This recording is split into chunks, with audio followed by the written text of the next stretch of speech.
Okay, so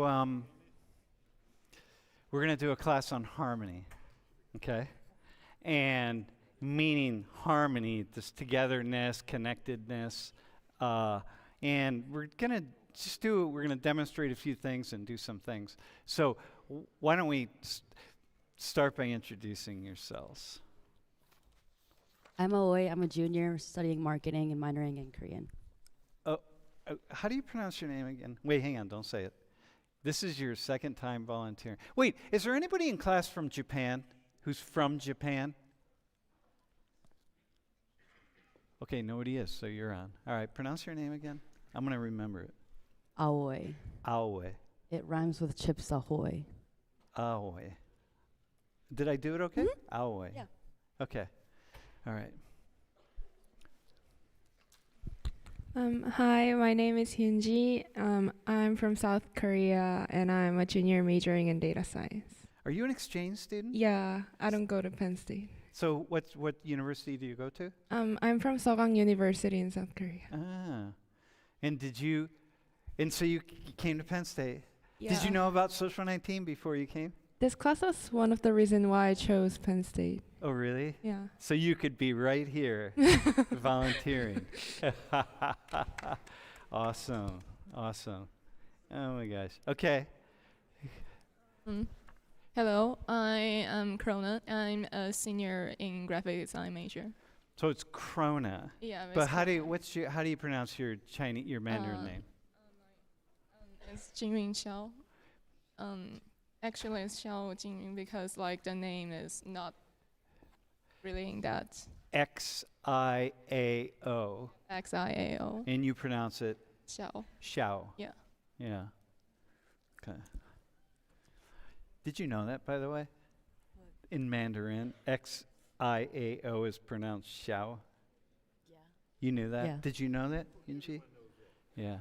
Everyone knows that. Even Irvin knew that. All right, so listen, can you go to the next, can we go to the next slide? So here's what we're gonna have a conversation about social harmony, okay? And the way I want to, let's see how I'm gonna do this. The way I want to talk about this, I'm just gonna talk a little bit to the class, so just you guys.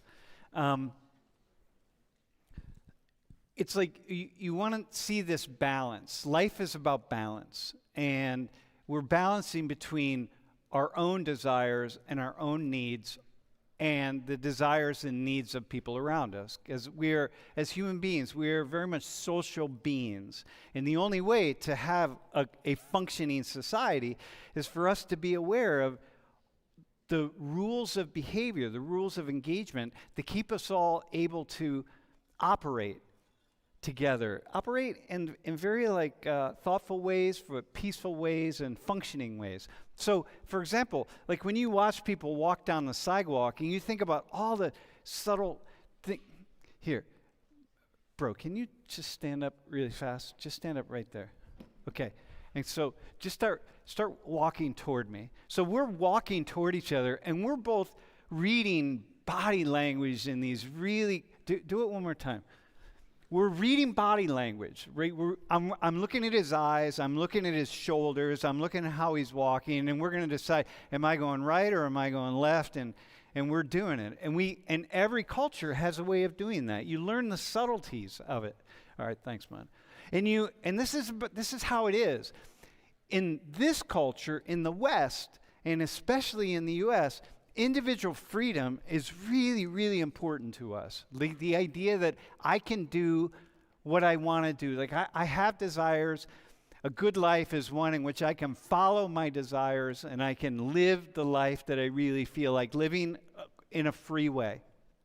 And in the East, and some cultures, social harmony is the one that is really is much stronger than individual freedom. Here, individual freedom is stronger. In your three cultures, social harmony is stronger than individual freedom. Meaning, and what that means, what's that mean? When you hear me say that, because you're both Japanese and American, and you've lived in both cultures, right? In that sense. Like, what's it mean when you hear me say social harmony is really strong in your cultures? What's that? Yeah, yeah, yeah. So I went to elementary school in New Jersey until I was like 6. So when I would be in class in America, like raising your hand first was like the most important thing to me. Like I wanted to say the answer. I would give it, teacher, like I know the answer. But then I went back to Japan, but saying the answer first wasn't like the best thing in Japan. So people think that I was like selfish, like I wanted to stand out. So people didn't really think that was a good idea. And that's when like the social harmony hit me. I was like, oh, I'm not supposed to stand out in a classroom and I can't raise my hand just because I want to. And if you stand out in a classroom, what's it mean? What did it mean to stand out in Japan? A bad thing. It meant like, I don't know, it's just really negative to stand out. Uh-huh. So, but I was raised to to be proud of myself, Yeah. and that standing out is a good thing. So it was like kind of a culture shock to me to not be able to like speak up in the classroom. So it must have been really difficult for you, like, as a little kid, your arm just keeps doing this all the time, and Yeah. you gotta keep pushing it down. And the teacher doesn't even pick me anymore because I'm the only one raising my hand. Yeah. So, yeah. So, Yunji, Krona, how do you relate to that? I actually have like the exact same experience because although I was raised in South Korea my whole life, I was a kind of girl who really wants to stand out and who really wanted to like say the answers out loud. And I had the same problem of my teacher would call me out and she would like after school she would talk to me. All the other students should have the opportunity to say the answer. So like, I know you're clever, but you should just stop raising your hand. And stop raising your hand because yeah, because like she knew I would say that answer, so and she didn't want it that. So like she would call me out after class and the most important thing is harmony, right? How does it create harmony? What do you see? Like, you imagine yourself sitting there as a child, right? How is it creating harmony for you to not be the one that stands out? Maybe giving opportunity to others rather than just I was not trying to show myself off, but other people could think that I'm trying to show off myself. So maybe just even though I have an urge to raise my hand and say the answer, just not doing it might be better. Yeah, be like equalize, right? Krona, how about you? In China, it's similar? Somehow similar because like I'm not really liking to like raise my hands and say the answer even I know the answer anyway. How come? Like what holds you back? Basically, I just do not feeling that well like when I was younger to like speak to a lot of people ish, and I somehow like afraid if I'm saying it wrong. Afraid if you're saying it wrong. Yeah. And what are you afraid of? Like basically, if you're wrong, sometimes like like small kids will laugh at you. Yeah. Maybe they're not really like offensively laughing at you, but they may just think like you're still like trying to show yourself that is wrong-ish. So the idea, you're trying to show yourself, you're trying to show off, right? You're trying to like show everybody that you know stuff. And what that does is that puts you ahead of other people. And if you're ahead of other people, then you don't have the harmony. Like the harmony comes, like look at the three of you. Harmony comes when the three of you are the same. But if one of you is special and one of you really stands out, then the harmony starts to get challenged and it starts to weaken. And then, this becomes a bit of a problem because at every level,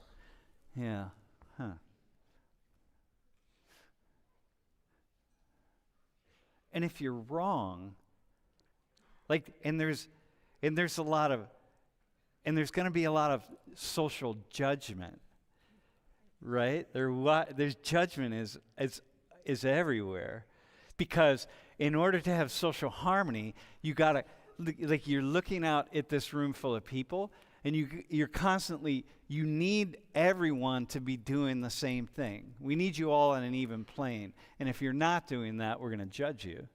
So get back in line, man. Line up and be like everybody else, right?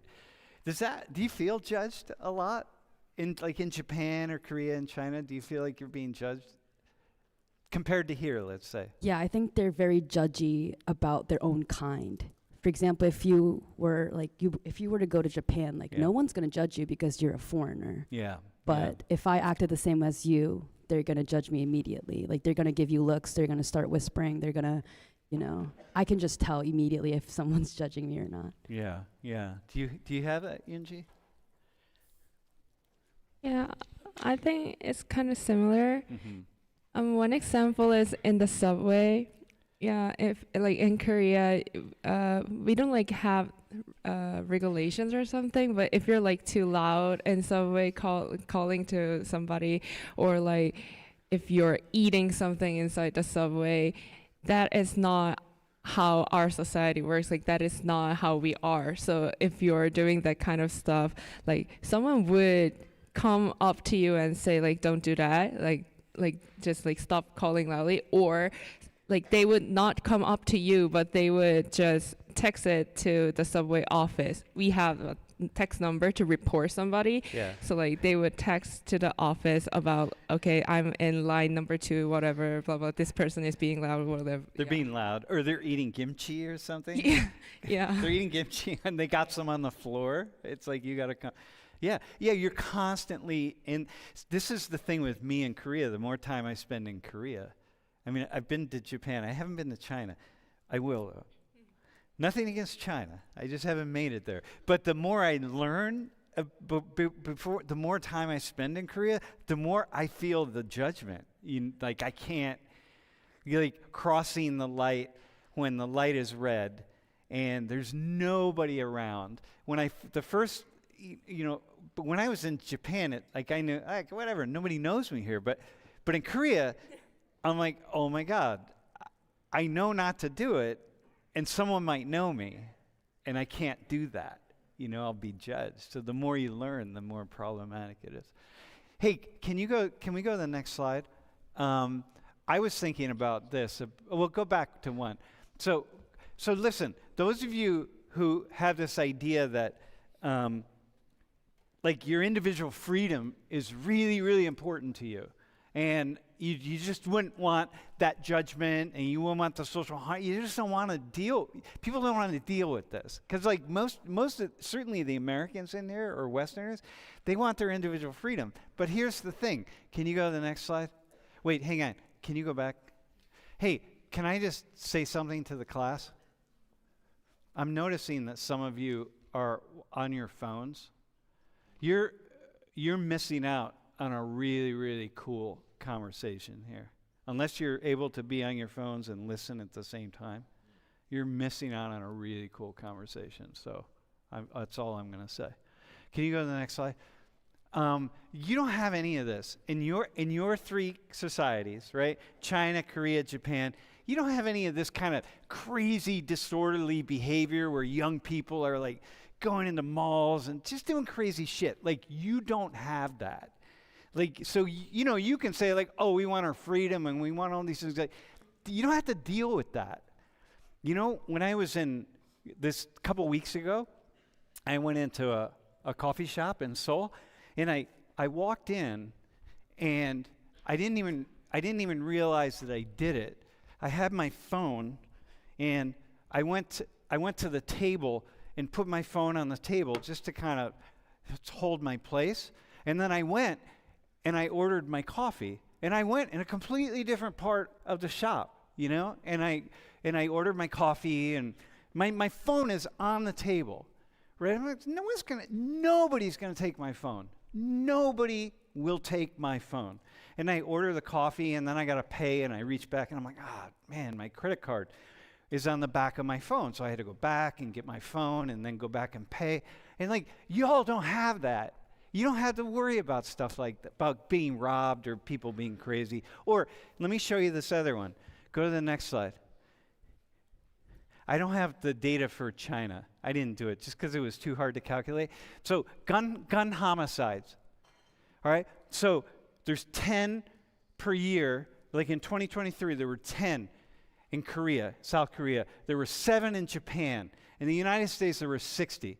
So look, you got the U.S. is 6 times the size of Korea, and it's 2.75 times more or less the size of Japan. So you have to multiply the deaths. So that means if Korea was the size of the U.S., Korea would have 60 gun homicide deaths a year. And if Japan was the size of the U.S., with Japanese culture and all that it is, Japan would have 20 gun homicide deaths a year. Okay? So I'm just thinking about this collective society, this community society, right?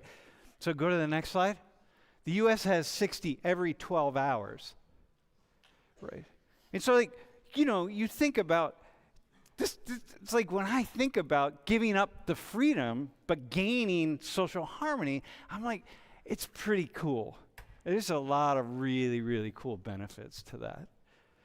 And you must feel that, the three of you, being here? Yeah, I like always leave my stuff at cafes or like even like at bars. I was going shopping with my boyfriend's mom, and I left my purse in the cart and started like shopping. And she goes, "You can't do that in America. Yeah. Like, it's going to get snatched. Like, you can't leave your purse in the cart." But I always do that in Japan. Like, we just leave our carts and, like, everywhere. And, like, even if I, like, leave my phone, someone's going to deliver it to me eventually. So I forget a lot of things, but most of them just come back to me. You could leave your purse with all the money that you own and all your credit cards and everything in it. It's the same as true, like in Saudi, bro. The same's going to be true there and a lot of other places. But you could leave it somewhere, and which I did one time actually. I had everything in it. I left it. I was at the Starfield in Seoul, and I left it outside on a bench, and there were just thousands of people going around, and I went and had dinner, and I was in the middle of dinner, and I said, "Oh man, I don't have my bag." And then I remembered, "Oh, I left it on that bench." And I said, "All right, when I finish my dinner, I'll go back and get it." I didn't run to go get it. I'm like, when I finish my dinner, I'll go get my bag, knowing that it was going to be sitting there. Had my passport, had everything in it, you know, and that's a really, really cool thing. China? Are you really asking this question? Yeah. How about in China?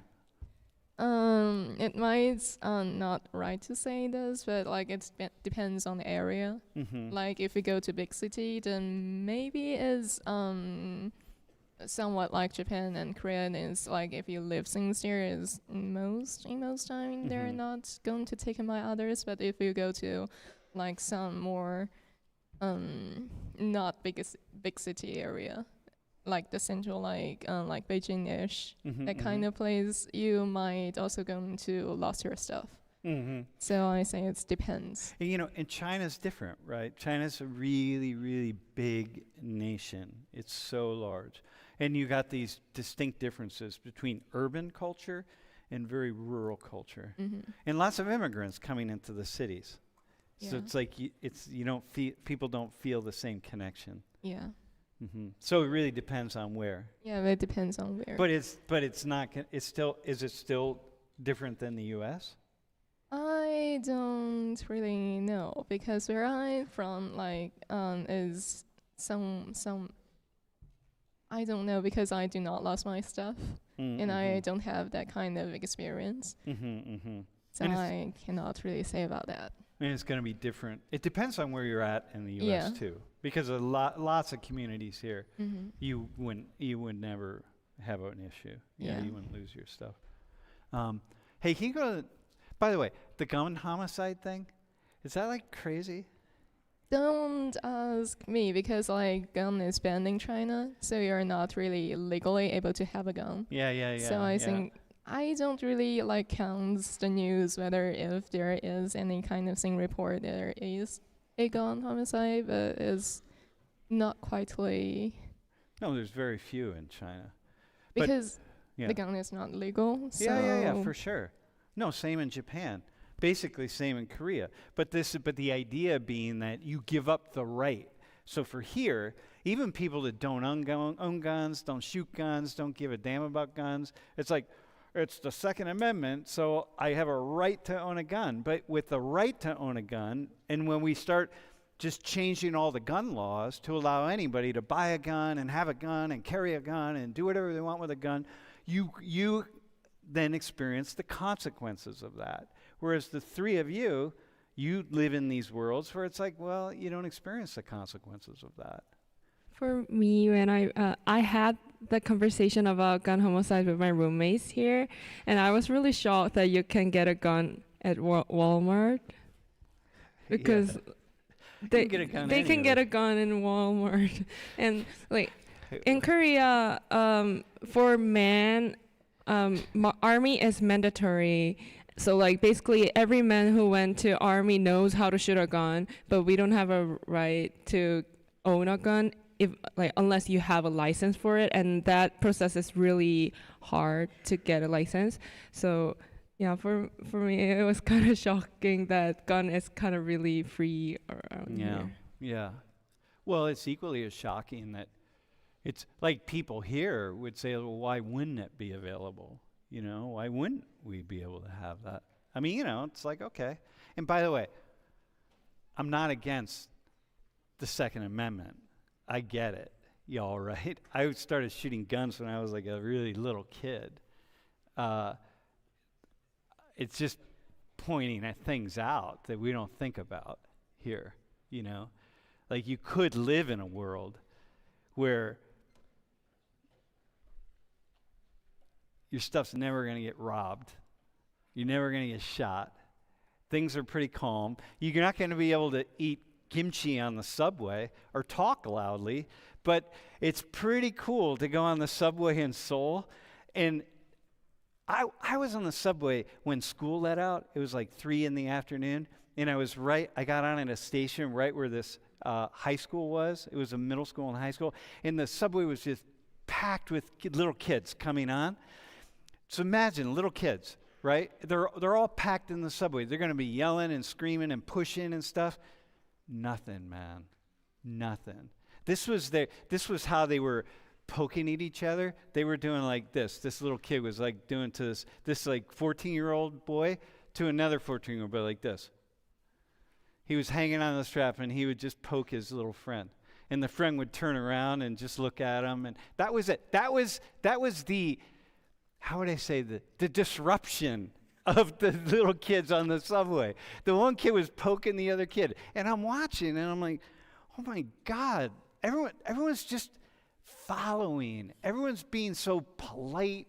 So it's just crazy. You have to experience it. You really have to see it. Okay, similar in Japan, by the way. It's that I wrote. I also wanted to add that it's not like exclusive here, exclusive to the Asian culture either. Like even in the States, like people who go to the gym, we all know like if there's a one guy who's trying to lift a lot more than than he should, and he doesn't even have like a range of motion, that guy's off. And in the gym, you could also leave your phone on the floor and nobody really bothers about it. It just is a similar logic, but just applied in a more whole like social like scale. Yeah, like I work out over at Rec Hall, and people leave their lockers open all the time, and their stuff is in it. It's not, but you don't know what's going to happen there. Like, you don't know. Mostly you're not going to reach into someone else's locker and pull their stuff out because you might get caught. Anyway, hey, can we go? This is basically the idea here, right? Pay attention to other people, know what the rules are, and follow the rules. Okay, so can we go to the next slide? So there are these terms, and so in Korea they call it nunchi. Pronounce it in Japanese. What do you say? 空気を読む. And it means reading the air, you would say. And krona.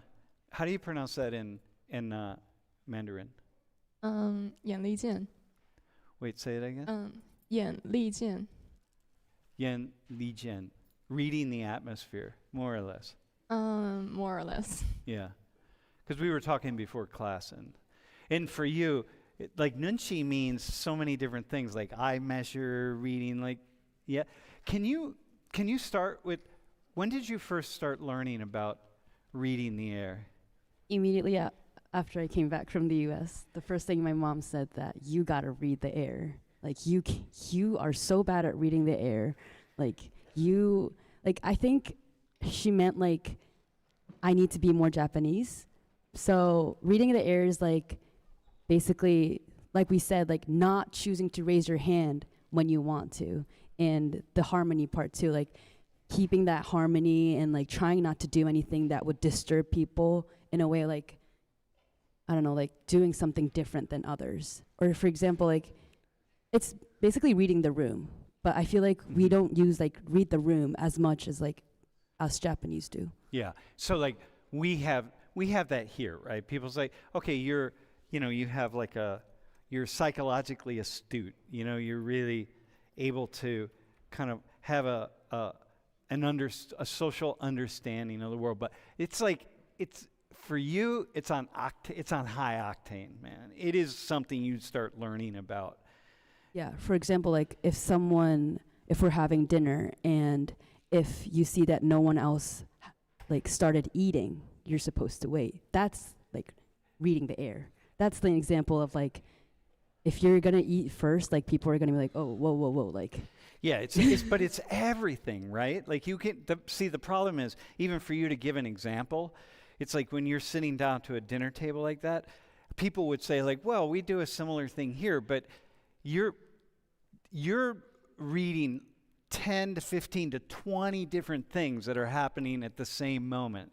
And who starts to eat first is just one of them. There's so many, And Yunji, how about you, like with nunchi? Like what do you? So like, as you mentioned, that means a lot.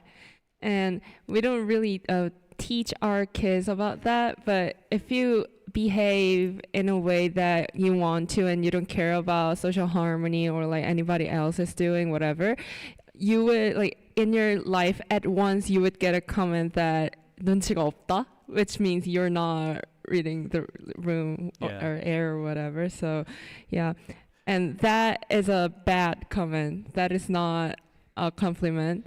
And even though and people in Korea can say that in a sarcastic way, like so like we basically say, oh, 눈치 좀 있다, 너 눈치 좋다, but that is not what we mean. Yeah, so like we mean you don't have eye measure, but You don't have strong nunchi. yeah, but we're just saying it like that. And it's really a put down. Yeah.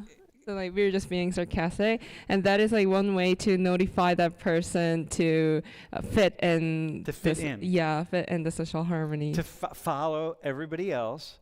Yeah.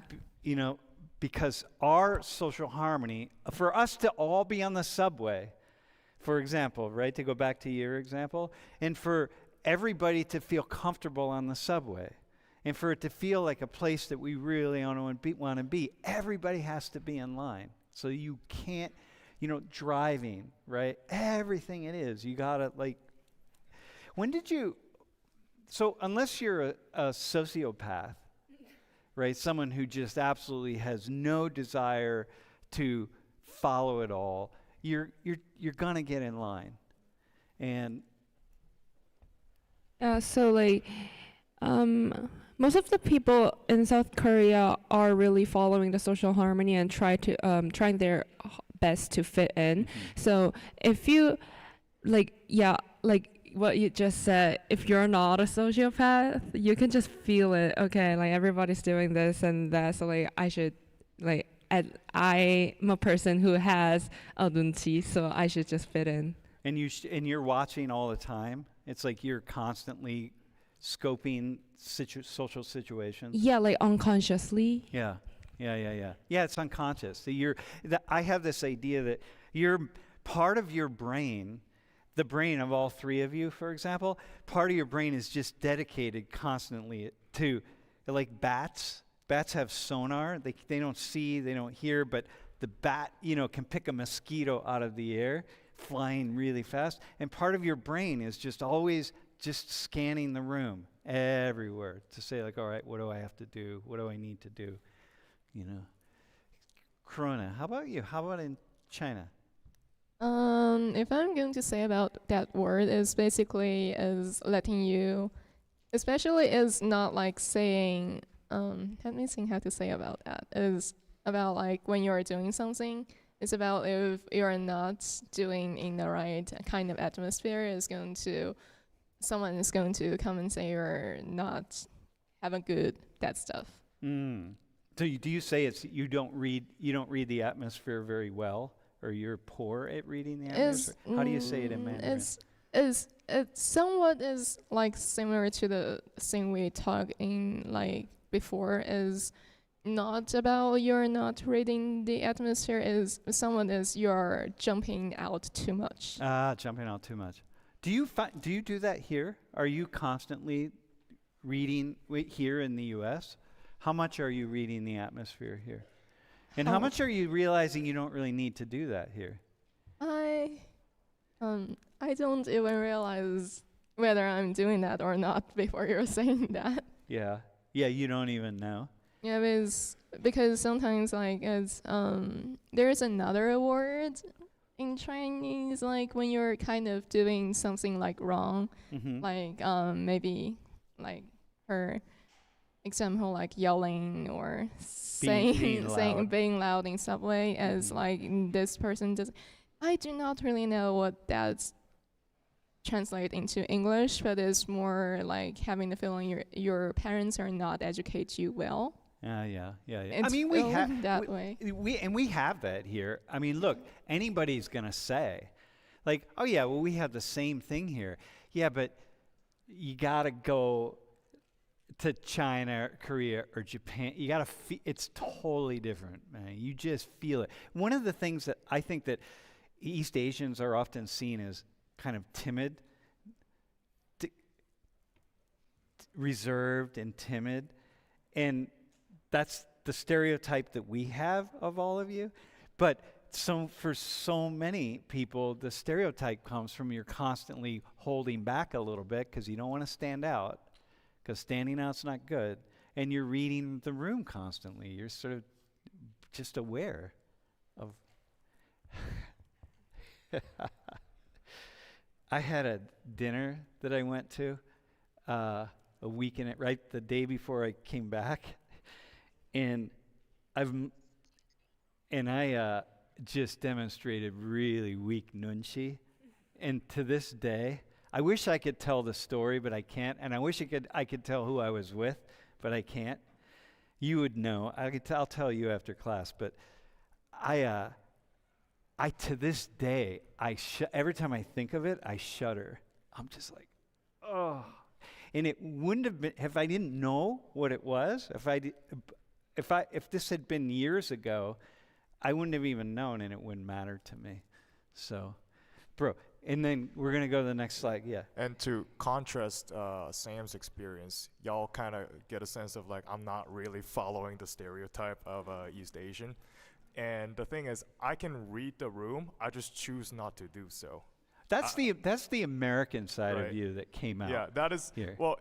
That's the mixture of because like I definitely acknowledge that reading the room or reading the flow, and I have the ability to do so, but it's just the sense of I really don't care. I can't care less about other people's opinion. But was that true of you when you grew up in Korea? Were you that kid who was gonna just be the rebel? I definitely struggled when I was in Korea for a bit, because immediately.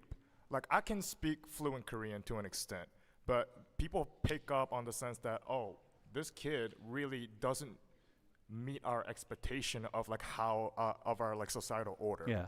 Right. and they realize something's off about this kid.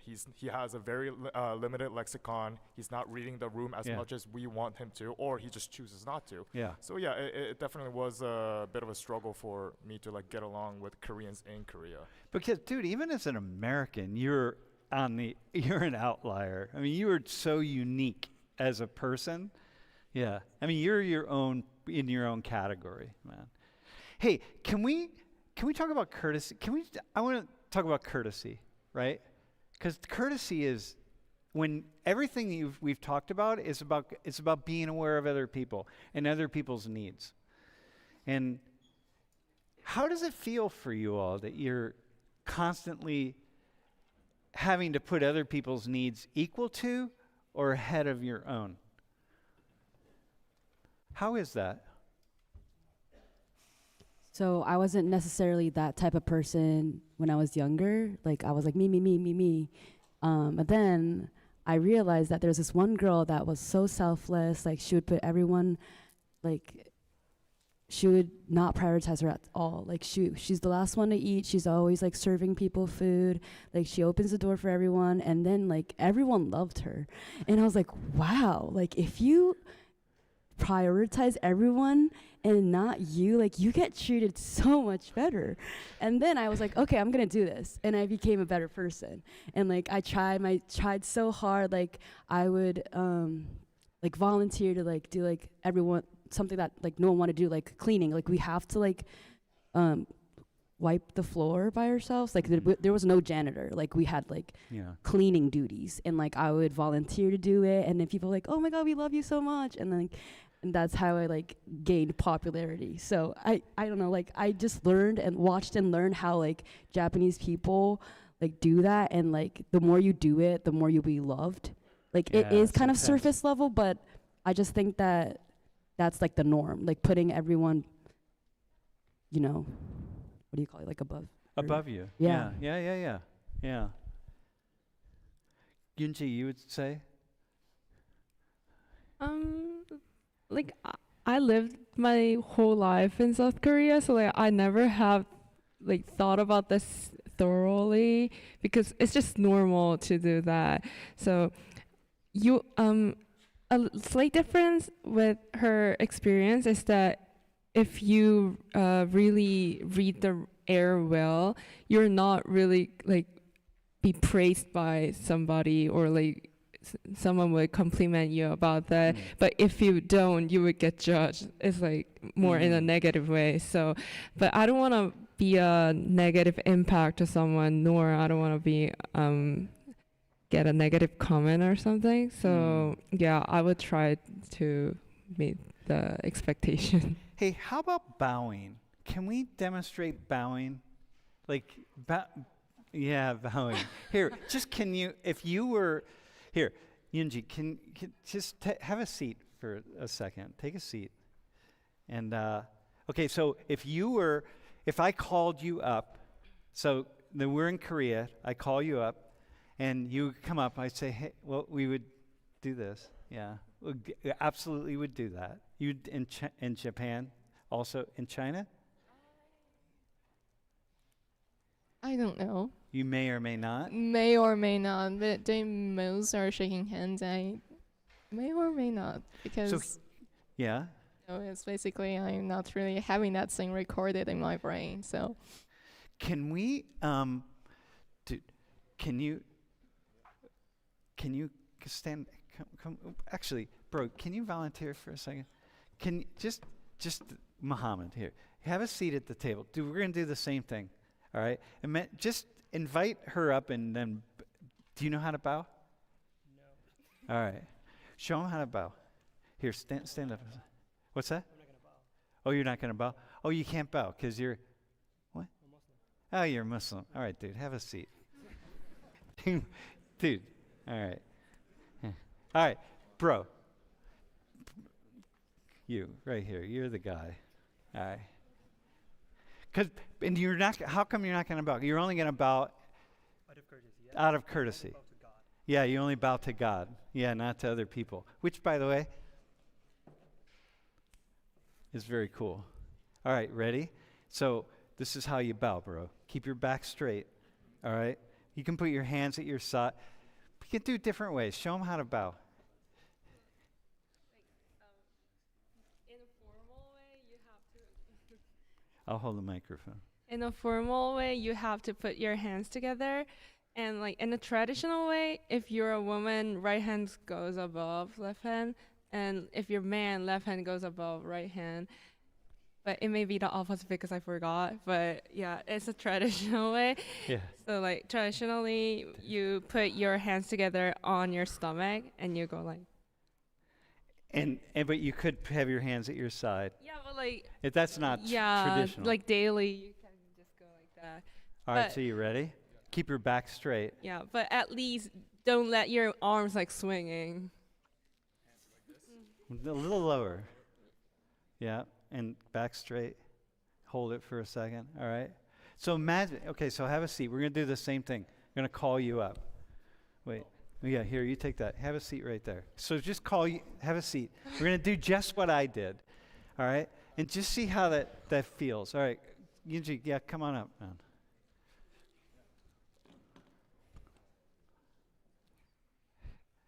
Dude, how is that? How's it feel? Feels good. Just bow with me. Imagine, dude, I'm your professor. There's never would be a moment when you would greet, there would rarely be a moment when we would greet that he wouldn't bow. So it's like, here, go back to your seat for a second. I'm going to call you back up. All right. What's your name, by the way? What is it? Owen? All right. Hey, Owen, come up here for a second. Yeah. Yeah. Okay, so listen, Owen. How's it feel to bow? Yeah, sorry. It feels like respectful. Does it feel respectful? Yeah. It really does Yeah. for you? Yeah, because it does for me.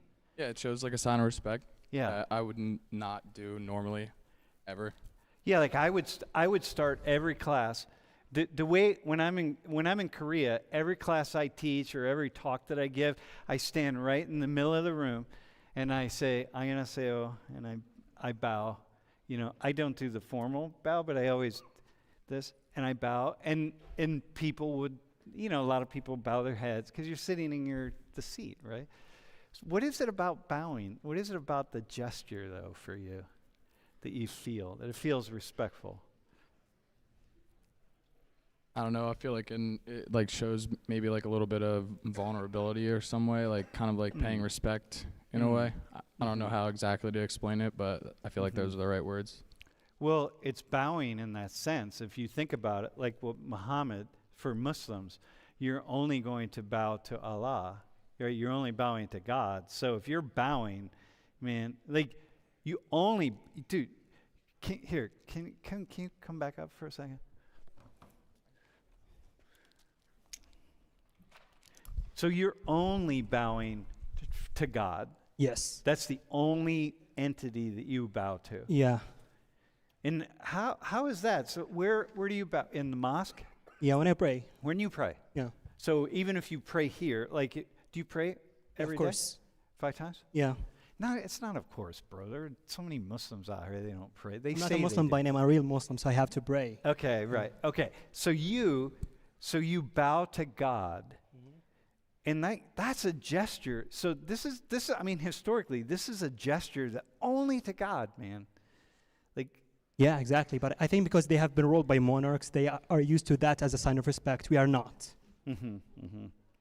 yeah, you're used to only connecting to God.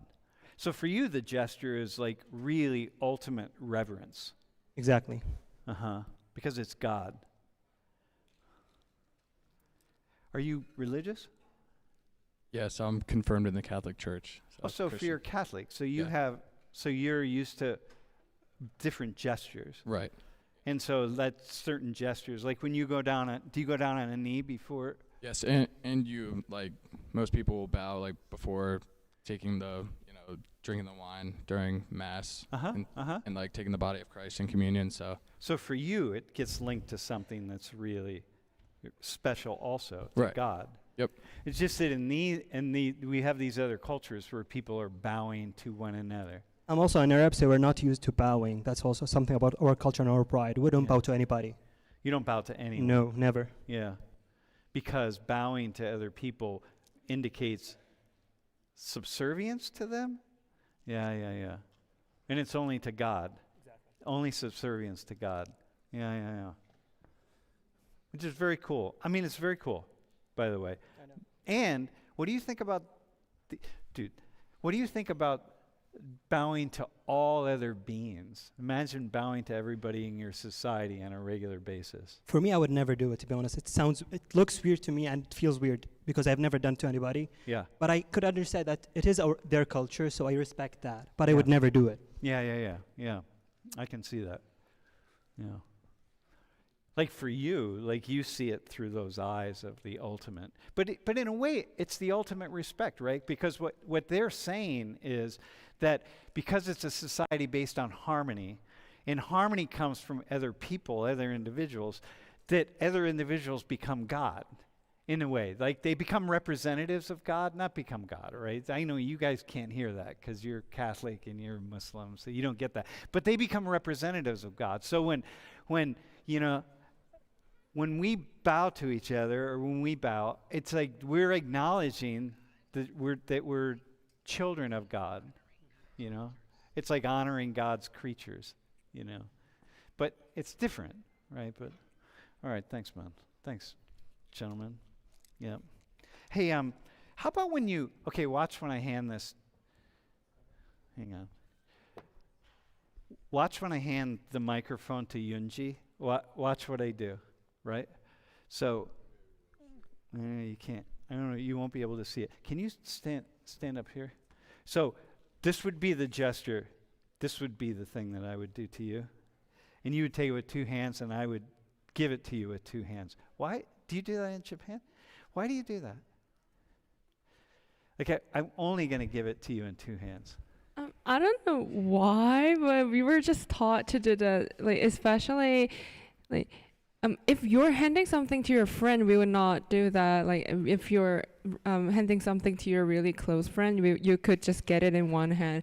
But you're a professor and you're older than me, so if someone have a higher status than you, or like someone elder than you is handing you something, you have to get it by two hands and like a very slight little bow. But there's a gesture for that feels. Here, Gerald, stand up for a second. So I'm going to receive the microphone with two hands. First off, receive it with one hand. Here, take the microphone. All right. Okay, so here. Now, okay, do you see the whole gesture? I would give it to him like this. Here, listen, man, say something. Okay, you ready? Now, but take it with two hands. First off, I come to you. Yeah. Right hand on top. Oh, okay. Show him how to do it. Or how would you do it how would you hold your hands? Oh, okay. So it's like with care. Okay, you ready? So like this. Yeah, just and we look. Like you have to look at me when we're doing it. So go here. And we both hold on. Do you do that also in Japan? We both hold on to it. Yeah, I think the two hands part is most important in Japan. Like, I think Koreans are more careful how they like place their hands, but for us, like, if it's like in America, if you were to like throw something to someone, it's the same thing. Like, giving something in one hand is like basically throwing it to the person. Yeah. Which is wild, right? So just here. Oh, okay. So I'm going to take it from you. I'm always going to take it. No, you got to give it to me in two hands. Oh, I give it to you. You could put one hand under, support your arm, or you could do this on your chest. Somehow both of your hands your arms are involved, your hands. So you could put one under here. Yeah, I'll just hold it there and hand it to me. Okay. All right, thanks, man. Does that feel? How's that feel? It's like, it seems like it's done with care.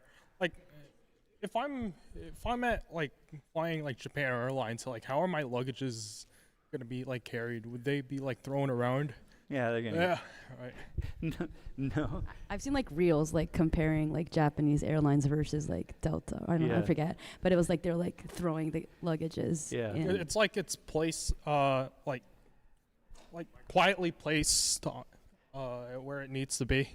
I think it's like just gentle, like It's your gentle. property. You know what I mean? You Mhm. treat the property like you treat other people. So here. Alright.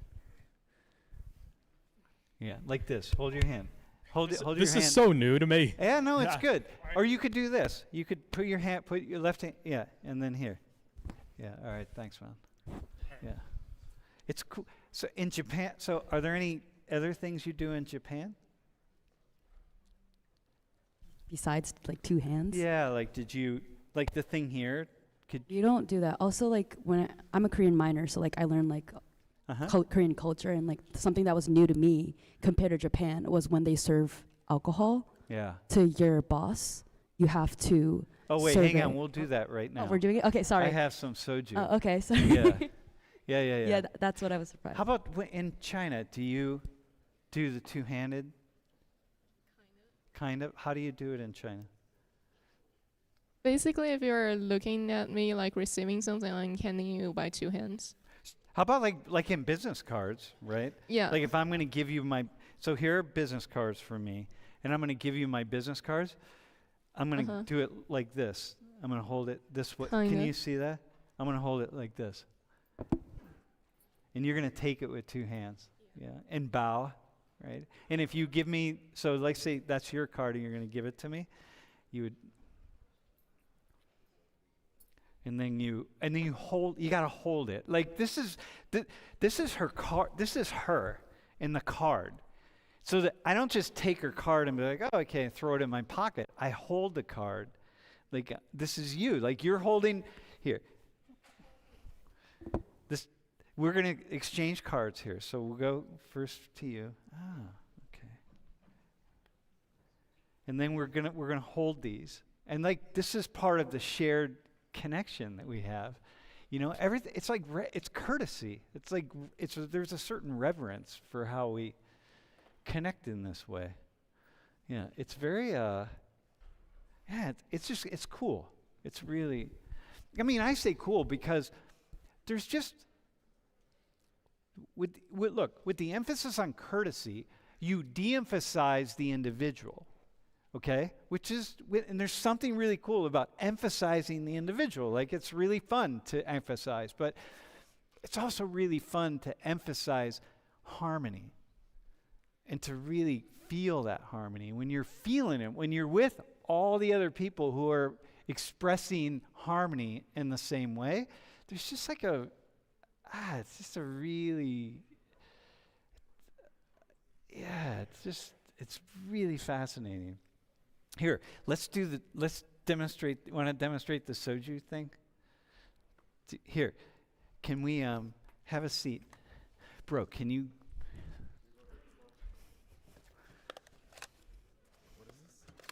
We'll get 4 glasses out.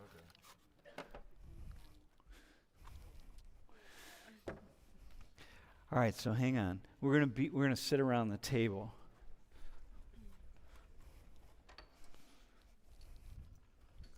We should use the other table, but we'll use this one. All right.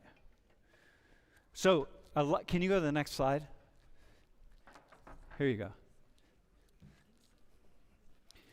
Have a seat. Yeah. It's just, no, so you can sit here. So, should I do it? I'll do it. Yeah. Okay, so first off, hang on. Can you, maybe sit on the side, kind of, can you say in Korean this? It's not really soju. It's water. Say it in Korean. 어, 소주 아니고 물이래요. Yeah. Can you say it in Japanese? 本当のお酒じゃなくて水が入ってます。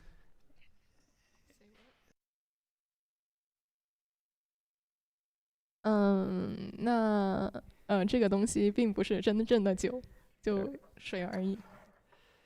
Okay, so, G, you can help us out here. So first things first. Here we have a bottle of soju, and we have 4 glasses, and we're going to drink together, okay? And who's pouring? Who's the youngest? Who's the youngest? How old are you? You're a senior? No, but age-wise. Age-wise. International age.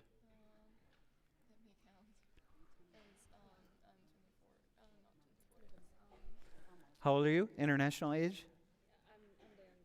You're what? Oh, okay. So you're the youngest? Okay, so she's the youngest. So yeah, it's about hierarchy. So you follow hierarchy. Everything is about following the hierarchy, and everything is about elevating me because I'm the oldest. I'm the senior here. So in a community or in a society in which there's social harmony, the most important part of harmony is the hierarchy, because that holds things in place. It's like the pyramid. You know, the pyramid is strong because they have a few people on top and a lot of people on the bottom. And you got to keep the people on the bottom in line.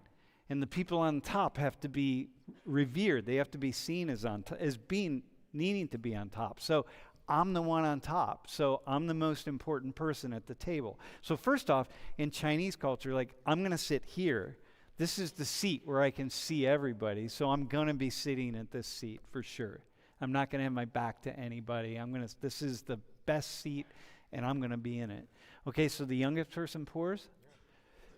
Should be to her. The glass. Should be her onus to distribute. All right.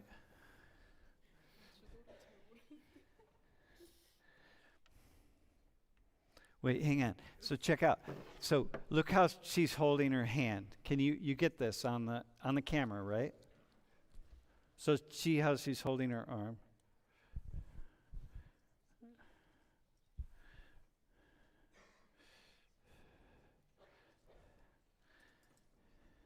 But check this out. But she can't pour for herself. You can't pour. Yeah, you can't pour for herself. Is that true in Japan? So is it true in China? Like, she can't pour her own glass. So who steps in to pour for her? I do? I do, because I'm the eldest, right? So now I can, and if I stand, I'm even giving you. No, you'd be pouring with one hand. I can pour with one hand? All right. Yeah, oh yeah, because I'm. With your elbows off. Yeah. So what Sam would be doing is basically assert authority. He does, okay, if you guys didn't notice it, when she was pouring, she made sure the cover of the front was covered by her hand so that it wasn't seen to the other people. And then she had her shoulder stick to her chest, and then she poured it accordingly, so with 2 hands. That is the courtesy. And as the eldest, you don't have to do that. You just don't have to care. You just have to pour it like that. And that's it, really. As long as she receives it with 2 hands, that is enough courtesy. Okay, so.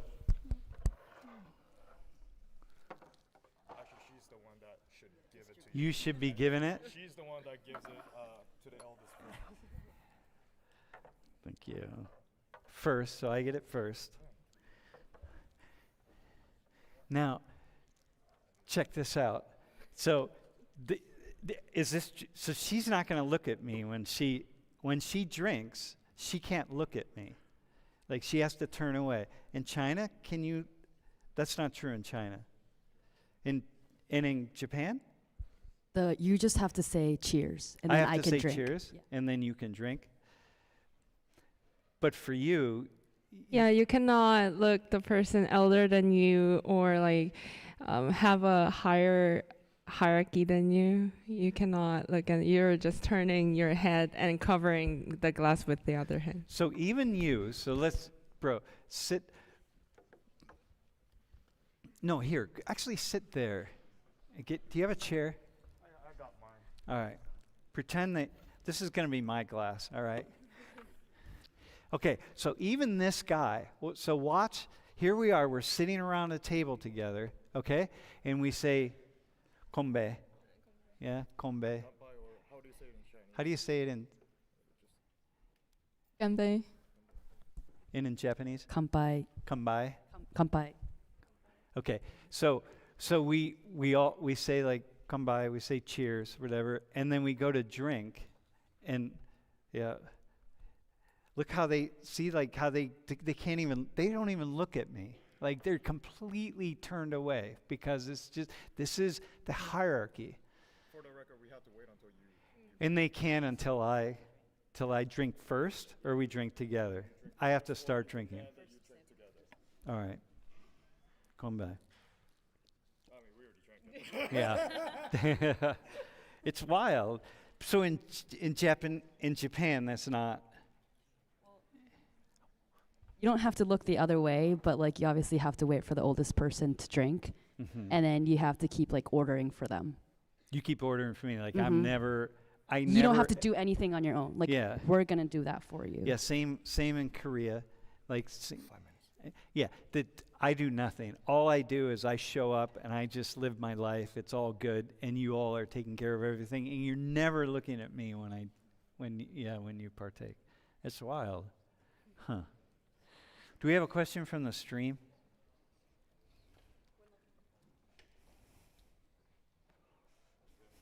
By the way, we said in the this is water, by the way. So yeah,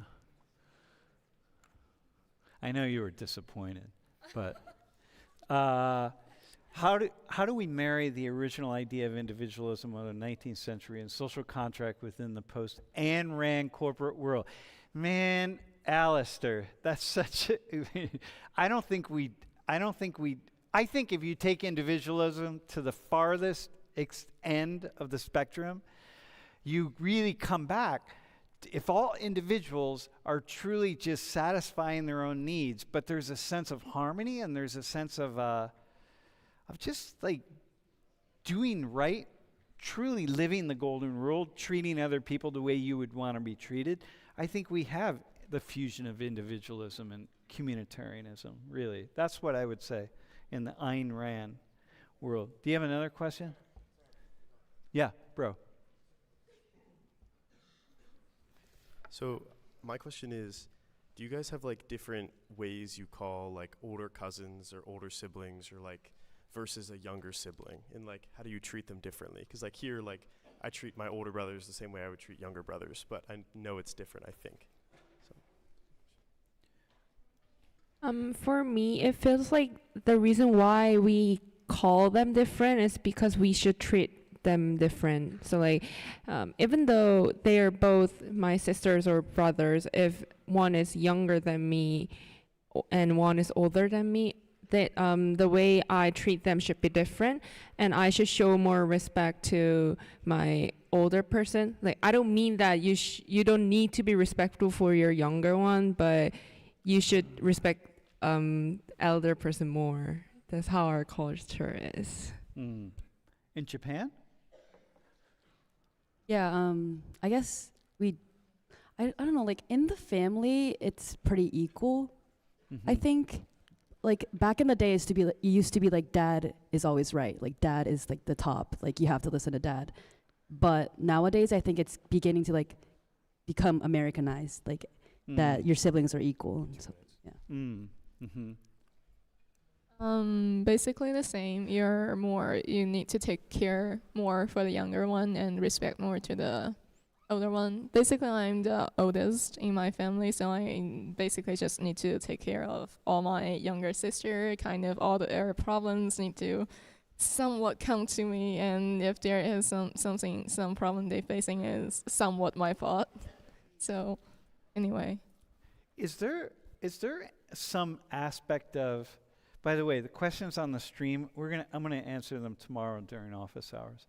Is there some part of this culture, the individualism here, just this emphasis on freedom of the individual that you all really appreciate, like really, really appreciate? Something that you see that happens here, like you're half Americanized, so. But is there something that you see here, the two of you, that you really, really appreciate and wish you had back home?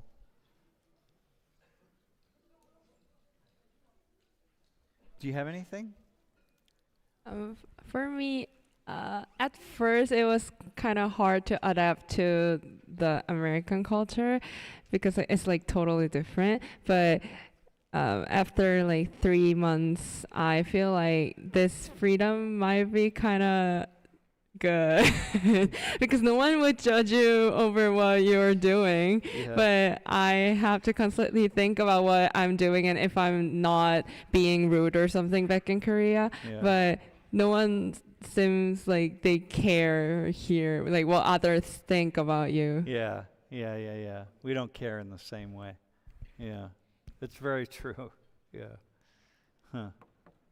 Hey, thanks for volunteering. Yeah, thank you.